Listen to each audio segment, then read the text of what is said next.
दोस्तों एक लंबे अरसे के बाद जेकेएसएसबी ने आज यानी 21 ऑफ सितंबर 2023 को पहला एग्ज़ाम कंडक्ट कराया और मैं ये कहूँगा कि भाई इस एग्ज़ाम को सक्सेसफुली कंडक्ट कराया गया। काफ़ी रिस्ट्रिक्शंस के साथ काफ़ी बहुत सारी ऐसी चीज़ें करने के बाद इस एग्ज़ाम को कंडक्ट किया। और जैसा कि आपको मैंने आपके साथ शेयर किया था व्हाट्सएप पे भी, व्हाट्सएप ग्रुप में भी, जो हमारा व्हाट्सएप का मतलब ग्रुप है या चैनल है वहाँ पे भी, और टेलीग्राम चैनल पे भी शेयर किया था कि भाई जो डीसी श्रीनगर हैं, डीसी श्रीनगर ने इसको लेके एक मीटिंग की थी भाई किस तरह से आपका जो OMR बेस्ड एग्ज़ाम है जेकेएसएसबी का वो सक्सेसफुली होना चाहिए। ठीक है, तो उसके अलावा जो डीसी जम्मू भी थे उन्होंने भी काफ़ी एफर्ट्स दिए इसमें।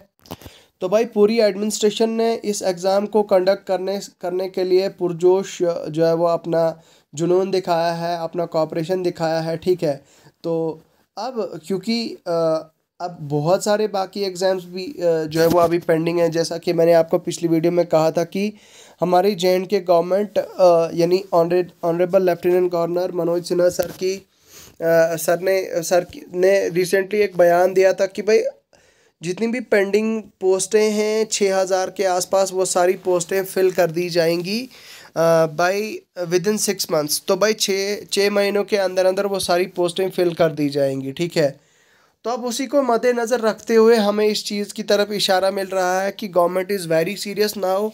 अब क्योंकि आगे बहुत ज़्यादा बिज़ी भी होने जा रहा है शेड्यूल, हमारी JNK की गवर्नमेंट भी बिज़ी होने जा रही है इलेक्शंस में, तो उससे पहले ही ये निपटारा हो जाएगा। ठीक है, बात करते हैं आपके पेपर की। लेकिन देखिए, पेपर में आगे बढ़ने से पहले मैं आपसे रिक्वेस्ट करना चाहूँगा कि अगर आप इस चैनल पे पहली बार आए तो चैनल को एक बार सब्सक्राइब करें। चैनल को सब्सक्राइब करने के साथ साथ वीडियो के डिस्क्रिप्शन में आपको हमारे टेलीग्राम चैनल का लिंक मिल जाएगा। टेलीग्राम चैनल आप ज्वाइन करें। देखिए टेलीग्राम चैनल पे यहाँ पे वो सारी PDFs आपको मिल जाएंगी, या इसी तरह से व्हाट्सएप चैनल को भी आप ज्वाइन कर सकते हैं। अब व्हाट्सएप चैनल पे अगर आप इंटरेस्टेड हैं तो व्हाट्सएप चैनल का लिंक भी आपको वीडियो के डिस्क्रिप्शन में मिल जाएगा, वहाँ से आप ज्वाइन कर सकते हैं। और आपको मैं ये भी बता दूं कि भाई वहाँ पे आप किसी को भी आपके अलावा पता नहीं चलता कि आपने वो व्हाट्सएप का चैनल ज्वाइन किया है। टेलीग्राम चैनल पे तो यूजुअली आप देखते हो कि भाई कितने पार्टिसिपेंट्स हैं, कितने सब्सक्राइबर्स हैं, कौन कौन है, पूरा प्रॉपर आपका नाम शो होता है। तो वहाँ पे तो आपका नाम भी शो नहीं होता है। इनफैक्ट मतलब नंबर शो होना तो दूर की बात, वहाँ पे नाम भी आपका शो नहीं होता है। तो आप बगैर किसी झिझक और बगैर किसी प्रॉब्लम के आप टेलीग्राम चैनल के साथ साथ आप व्हाट्सएप के चैनल को भी ज्वाइन कर सकते हैं। ठीक है, तो चलिए अपनी डिस्कशन को आगे बढ़ाते हैं और बात करते हैं। देखिए दोस्तों, जहाँ तक आज के पेपर की बात है, तो पेपर जो आज का लेवल था जूनियर असिस्टेंट का, मैं तो कहूँगा भाई इजी था, इजी टू मॉडरेट था। जो बच्चे लगातार पिछले 1.5-2 साल से मेहनत कर रहे हैं, हार्डवर्क कर रहे हैं, तो उनके लिए तो भाई ये पेपर कुछ भी नहीं था। मैं कहूँगा जिसने ठीक ठाक पढ़ाई करके गया है, जो पिछले 1-2 साल से लगातार पढ़ रहा है, तो भाई वो आराम से, मुझे लगता है 65 से लेकर 70 के बीच में उसने आराम से अटेम्प्ट किया होगा। कुछ ऐसे भी लाले होंगे जिन्होंने 70+ अटेम्प्ट करके आए होंगे आज आउट ऑफ 80। ठीक है, तो सबसे पहली बात तो ये कि भाई जहाँ तक बात है, सबसे पहले हम बात करते हैं आपके मैथमेटिक्स की।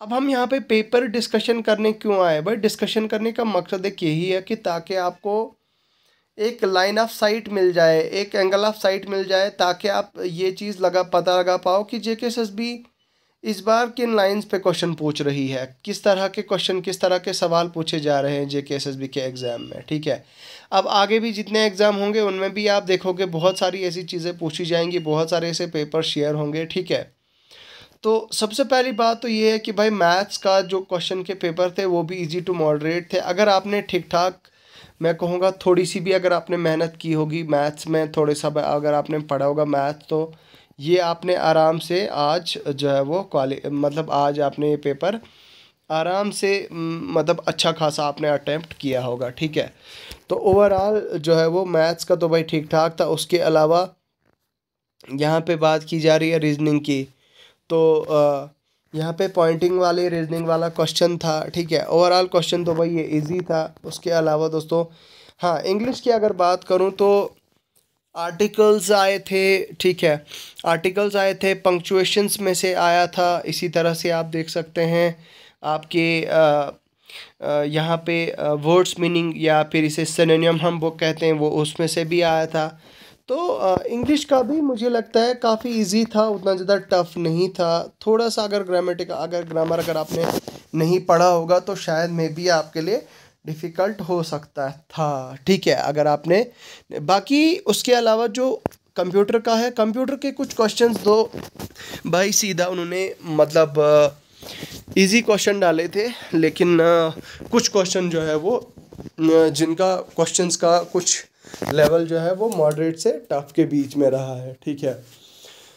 तो आप इसे कह सकते हैं कि जो ओवरऑल सबसे सबसे ज़्यादा जो मुझे लगा, क्योंकि अब ये आपकी पोस्ट ही ऐसी, आपने डील ही करना है कंप्यूटर के साथ, तो ऑब्वियस सी बात है इसमें से ज़्यादा क्वेश्चन पूछने थे। और आपसे एक्सपेक्ट भी ये किया जाना था कि भाई आप कितना जानते हैं कंप्यूटर के बारे में, क्योंकि ऑफ कोर्स एक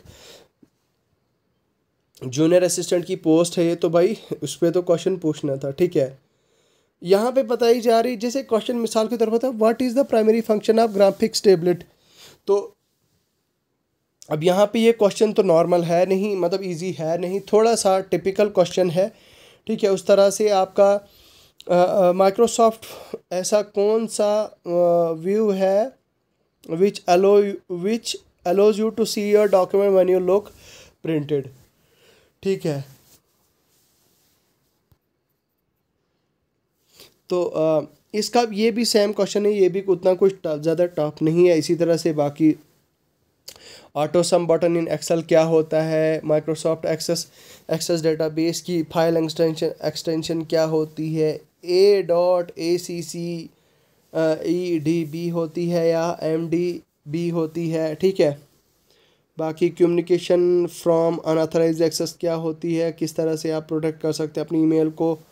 उसके अलावा वर्ल्ड का जो करंट अफेयर है वो भी पूछा गया है, भाई कौन सी कंट्री है जिसको हिट किया है ट्रॉपिकल स्टॉर्म ने, ठीक है। तो उसको भी आप यहाँ पे ये भी उसके रिलेटेड भी पूछा गया है। बाकी जम्मू एंड कश्मीर के इको सेंसिटिव जोन किस चीज़ को डिक्लेयर किया गया, कहाँ पे, ये भी जम्मू एंड कश्मीर के करंट अफेयर के बेस था। बाकी दराज बिज जो जम्मू एंड कश्मीर है, situated in which district of Jammu and Kashmir, ये कहाँ पे है, तो इसको लेके भी आप देख सकते हैं। यहाँ पे ओवरऑल इसके भी ठीक ठाक अच्छे क्वेश्चंस थे। तो ठीक है, रिवर्स को लेके भी था, खैरिफ क्रॉप्स को भी लेके था, यहाँ पे G20 को भी लेके था, ठीक है। Where was the first G20 international financial architecture working group meeting held. अच्छा, इंडिया में पहली G20 इंटरनेशनल ये कहाँ पे हुई थी, तो चंडीगढ़, जयपुर, पुणे या फिर हैदराबाद में। तो ये आप यहाँ पे देख सकते हैं। इसी तरह से दोस्तों, if the sum of a number and the square, ये आ गया मैथ्स का। फिर आगे मैथ्स के क्वेश्चन, परसेंटेज के, रेशो प्रोपोर्शन के, ठीक है, प्रॉफिट लॉस के। अच्छा, फिर से आगे हमारे यहाँ पे कंप्यूटर के क्वेश्चंस तो 40। तो इसी तरह से ओवरऑल अगर आप बताएं तो भाई ओवरऑल एज सच पेपर उतना टफ नहीं था। अब अगर यहाँ पे हम एक चीज़ डिस्कस करें, एक चीज़ बात करें तो आपका कट ऑफ कितना जा सकता है। तो भाई देखो, सबसे पहले कट ऑफ के लिए तो मैंने आपसे कहा है कि कट ऑफ आपका वो सबसे पहले डिटरमाइन किससे होता है, डिटरमाइन होता है वो आपके मतलब आपकी पोस्टें कितनी हैं, पोस्ट, ठीक है। अब भाई जितनी ज़्यादा पोस्टें होंगी, एक तो पोस्ट डिटरमाइन करती है कितनी ज़्यादा पोस्टें हैं पूरे JNK में हमारी जूनियर असिस्टेंट की। दूसरी ये चीज़ डिटरमाइन करती है कि भाई पेपर का लेवल कैसा था। पेपर बहुत ज़्यादा टफ है तो भाई कट ऑफ लो जाने के बहुत ज़्यादा चांसेस होते हैं। अब क्योंकि यहाँ पे तो साफ साफ दिखाई दे रहा है, तो भाई 80 में से आपके कितने पॉइंट्स होने चाहिए तो आपका शॉर्ट लिस्ट हो सकता है। इन शॉर्ट सीधी बात करते हैं तो 80 में से कम भाई 70 मतलब 60 प्लस तो आपको चाहे किसी भी आप कैटेगरी में हैं। तो 60 से ऊपर अगर आपकी मार्क्स आते हैं आंसर की में 60 प्लस, जो 59 58.9 वो इतना आ रहे हैं उनको वो भी अपने आप को थोड़ा बहुत किसी एंगल से सेफ मान सकते हैं। बाकी जिनका भी स्कोर 60+ है भाई वो सेफ हैं, और बाकी ये देखने वाली बात होगी कि कट ऑफ क्या जाएगा। बाकी अगर आपकी क्या कोई राय है वो आप पूछ सकते हैं। इसके साथ में ही दोस्तों यहाँ पे आपको मैं बता दूँ, यहाँ पे प्रोविजनल आंसर की भी पोस्ट कर दिया गया है यहाँ पर ही हमारे टेलीग्राम चैनल पे। ओके, सो अब यहाँ पे JKSSB ने कहा है कि भाई अगर किसी को भी कोई ग्रीवियंस है, कोई इशू है, तो वो किसी क्वेश्चन को लेकर डाउट है तो वो रिप्रेजेंटेशन भेज सकता है JKSSB ऑफिस। लेकिन इस बार इन्होंने क्राइटेरिया ये रखा है कि आपको ऑफलाइन क्राइटेरिया देना है और आपने 200 फीस सबमिट करनी है और ऑफलाइन आना है JKSSB के ऑफिस में। ये जो ब्लैंक फॉर्म यहाँ पे दिया गया है, ब्लैंक फॉर्म फिल करके और जो है वो आपने सबमिट करना है। तो ठीक है, ये था अपडेट जो मैंने समझा आप तक ज़रूरी पहुंचाना। बाकी आपकी क्या राय है इसको लेके? अगर आपने ये पेपर दिया है तो आप ज़रूर कमेंट सेक्शन में लिख के बताएं कि आपका कितना स्कोर बन रहा है। तो चलिए, खुदा हाफिज़।